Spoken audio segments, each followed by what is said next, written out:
भाजपा नेता और पूर्व एमएलसी सुरेंद्र अंबरदार ने नेशनल कॉन्फ्रेंस पर धोखे की राजनीति करने का आरोप लगाया है।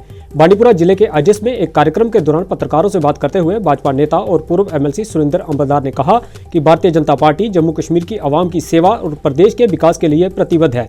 सुरेंद्र अंबरदार ने नेशनल कॉन्फ्रेंस पर हमला करते हुए कहा कि नेशनल कॉन्फ्रेंस की नींव धोखे पर आधारित है।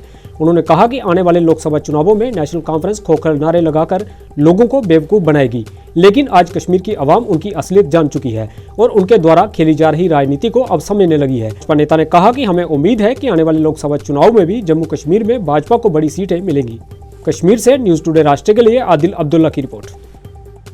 अपने वलर जो हमारे पास में है वहीं से आता है, वलर से ही पंपोश उगता है और हमारा पंपोश सिंबल है और पंपोश को ही मैंडेट है। इसलिए भारतीय जनता पार्टी का मैंडेट जो है, जो मोदी जी भी पंपोश के सिंबल पे ही लड़ेंगे।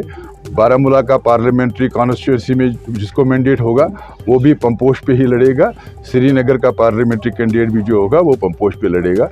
तो हमारा मैंडेट पंपोश को है, तो इसलिए जब पार्टी पंपोश से नीचे किसी भी का नाम ले लेगी तो पार्टी उसके लिए काम। क्या लग रहा है? बात में 2-3 बातें बताऊंगा आपको, आप ही आवाम से पता कर लीजिए और जो आवाम आपके आसपास भी है।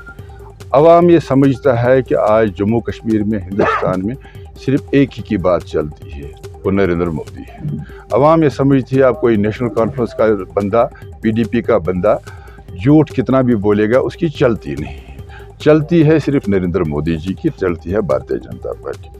दूसरा, आवाम ये समझता है कि जितने भी अभी कश्मीर के 3 पार्लियामेंट्री कॉन्स्टिट्यूंसी से पिछली बार नेशनल कॉन्फ्रेंस के 3 रिप्रेजेंटेटिव गए थे।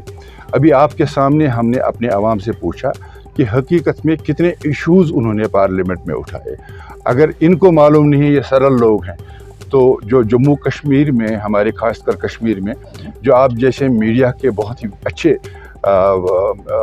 जर्नलिस्ट्स हैं, रिपोर्टर्स हैं, मेहरबानी करके आप पता कर लीजिए कि पार्लियामेंट में नेशनल कॉन्फ्रेंस के रिप्रेजेंटेटिव्स ने कितने इश्यूज उठाए और इसमें से कौन इशू ऐसे थे जो कहीं एग्जीक्यूट हुए हैं, किस डिस्ट्रिक्ट में इन पार्लियामेंट मेंबरों ने क्या काम किया है, किस काम से कितने लोगों को राहत मिला है।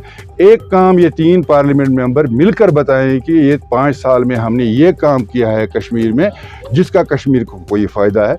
जो काम हुए हैं अब तक खालिस और खालिस नरेंद्र मोदी या सेंट्रल गवर्नमेंट के कहने से या करने से हुए हैं।